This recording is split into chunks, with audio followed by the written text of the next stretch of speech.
Hello students, welcome back. मेरा नाम है अब्दुल और अब हम शुरू करेंगे चैप्टर नंबर 4 की एक्सरसाइज 4.1, जहां पे 4.1 को मैं अच्छे से आपको सॉल्व करके बताऊंगा। पूरा क्वेश्चन सारे के सारे एक्सप्लेन करने वाला हूं। तो यहाँ पे सबसे पहला क्वेश्चन जो है थोड़ा प्रॉब्लम सम है, वर्ड प्रॉब्लम है। इसको देखते हैं। क्वेश्चन क्या है? The cost of a notebook is twice the cost of pen. The cost of notebook is twice the cost of pen. Write the linear equation in two variables to represent this statement. आपको यहाँ पे इसका linear equation लिखना है और hint के लिए यहाँ पे इन्होंने दिया है cost of notebook be rupees x and cost of pen be y. So यहाँ पे हम लिख देते हैं cost of notebook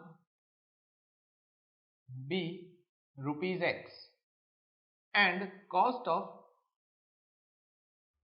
pen be rupees y. ठीक है ना। और कॉस्ट ऑफ पेन और कॉस्ट ऑफ नोटबुक की एक्स और वाई रुपीज हमने लिख दिया। हमें अमाउंट नहीं पता है, लेकिन इन्होंने क्या कहा है?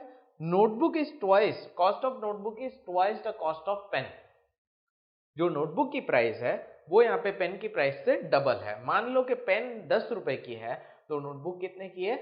20 रुपए की है। सो यहाँ पे मैं ये जो x है उसको 2y लिख सकता हूं, क्योंकि एक नोटबुक की वैल्यू कितनी है? 2 पेन के बराबर है। Cost of notebook is twice the cost of pen, मतलब पेन से डबल है। तो अगर मैं 2 पेन खरीदता हूं तो मुझे एक नोटबुक मिलेगी। तो x इक्वल टू 2y, ये हमारा इक्वेशन बनेगा। सिंपल है ना। तो यहाँ पे आप कह सकते हो ना, या तो तुम 2 पेन खरीदो या एक नोटबुक खरीदो, इनका रेट सेम होगा। एक नोटबुक का रेट 2 पेन के बराबर होगा।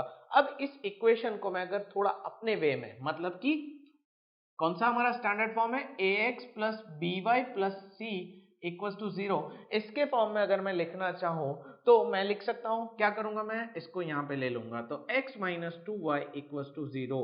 तो ये मेरा क्या होगा? लीनियर इक्वेशन हो जाएगा। ये मेरा क्या हो गया? लीनियर इक्वेशन हो गया।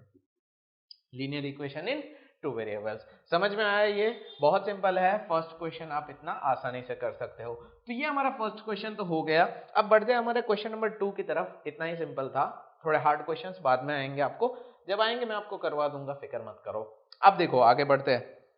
Express the linear equation in the form x plus by plus c equals to 0. Indicate value of a, b, c in each case. हमें यहाँ पे जितने भी क्वेश्चंस दिए हुए हैं क्वेश्चन नंबर 2 में, टोटल 8 क्वेश्चन दिए हुए, 5 मैं सॉल्व करूंगा, 3 तुम लोग करोगे। सो अभी हमें क्या करना है? उसके a और b, c की वैल्यू बतानी है। तो मैं 1 से लेकर, मैंने यहाँ पे टोटल 6 क्वेश्चन ले लिए हैं। अब 6 क्वेश्चन को हम यहाँ पे सॉल्व करते हैं। तो देखो सबसे पहला क्वेश्चन क्या है? सबसे पहला क्वेश्चन है ये 2x plus 3y equal to 9.35, 5 के ऊपर बार है। ठीक है ना। अब ये वाला हमारा क्या है? c है, जिसको हम यहाँ पे ले लेंगे। तो क्या हो जाएगा? Minus 9.35 equal to 0। तो यहाँ पे a की वैल्यू क्या है?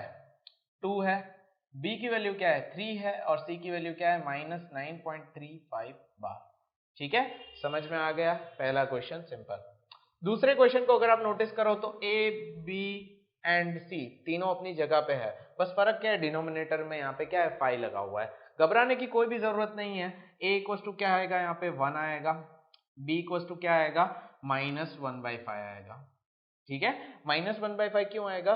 क्योंकि यहाँ पे माइनस वाई बाई 5 दिया हुआ है। अगर आप यहाँ पे y को छोड़ के जो भी क्या लिखा हुआ है अगर आप देखो तो y के डिनोमिनेटर में 5 है, जिसका मतलब क्या होता है? यहाँ पे जो कोएफिशिएंट लगा हुआ है वो कहाँ पे है? ये 1 है और अपॉन में 5 है। तो जो भी यहाँ पे कांस्टेंट का पार्ट है वो आपका कोएफिशिएंट हो जाएगा। तो यहाँ पे b की वैल्यू क्या है? माइनस 1/5, और c इक्वल टू क्या है? माइनस 10 है। ठीक है, बहुत सिंपल है। तो ये क्वेश्चन नंबर, ये जो हमने सॉल्व किया, ये वाला क्वेश्चन है। फिर इसका सॉल्यूशन यहाँ पे है। अब इसका सॉल्यूशन हम यहाँ पे लिखेंगे y minus two equal to 0। y minus two equal to 0 that means standard form के हिसाब से x यहाँ पे नहीं है। तो x नहीं है तो a इक्वल टू क्या है? 0 है। b इक्वल टू क्या है? माइनस b यानी y का coefficient that means 1, and c equal to क्या है? माइनस 2 है। लेकिन वेट वेट वेट, यहाँ पे अगर हम क्वेश्चन देखें तो यहाँ पे क्या है? Express the following linear equations in the form of ax plus by plus c equal to 0 and indicate the values of a, b and c in each case. यहाँ पे एक्सप्रेस द लीनियर इक्वेशंस कहा है, 2 variables नहीं कहा है। तो हो सकता है आपको कुछ इक्वेशन में a0 भी मिल सकता है।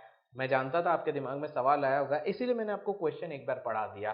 ठीक है, तो इस केस में ए इसलिए 0 है बिकॉज क्वेश्चन में हमें लीनियर इक्वेशन कहा है, 2 वेरिएबल्स नहीं कहा है। तो हो सकता है यहाँ पे किसमें x भी ना हो, किसी में y भी ना हो। ठीक है, अब आगे बढ़ते हैं यहाँ पे नेक्स्ट क्वेश्चन की तरफ। तो इसको हम थोड़ा स्टैंडर्ड फॉर्म में कन्वर्ट करेंगे। x इक्वल टू 3y कैसे लिखेंगे?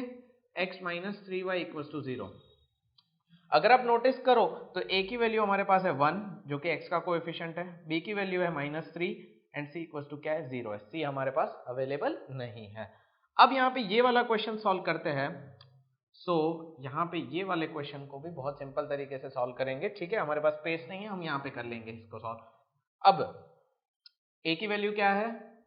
-2 है, b की वैल्यू क्या है? 3 है, और c की वैल्यू क्या है? c यहाँ पे 6 इक्वल के इस तरफ है, यहाँ पे ले लेंगे तो क्या हो जाएगा? -6 इक्वल टू 0। तो c की वैल्यू क्या आएगी? -6 आएगी। तो ये वाला भी हो गया। तो हमने यहाँ पे टोटल 5 क्वेश्चन सॉल्व कर लिए। लास्ट वाला क्वेश्चन बहुत ईजी है जहाँ पे c अवेलेबल नहीं है। यहाँ पे a की वैल्यू क्या आएगी?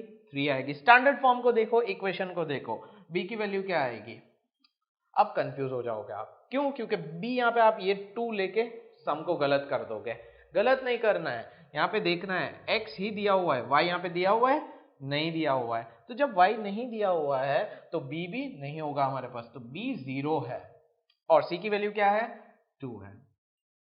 अब समझ में आया? ठीक है, कैसे यहाँ पे हमने ये एक्सप्रेस करके आराम से सॉल्व कर दिया। 4.1 एक्सरसाइज हमारी यहाँ पे कंप्लीट हुई। बहुत सिंपल एक्सरसाइज है, बहुत इजी है, इसे यहाँ पे फटाफट से कंप्लीट हो गई। लेकिन यहाँ पे आपको यहाँ पे इस चैप्टर को बहुत ज़्यादा अंडर एस्टिमेट मत करना, इतना भी इजी चैप्टर नहीं है। आगे आगे थोड़ा सा डिफिकल्ट पार्ट है, तो हम तब सॉल्व कर लेंगे, टेंशन लेने की कोई ज़रूरत नहीं है। तो मिलते हैं नेक्स्ट वीडियो में, नेक्स्ट नया कॉन्सेप्ट समझेंगे और 4.2 एक्सरसाइज को भी सॉल्व करेंगे। सो तब तक के लिए गुड बाय, टेक केयर।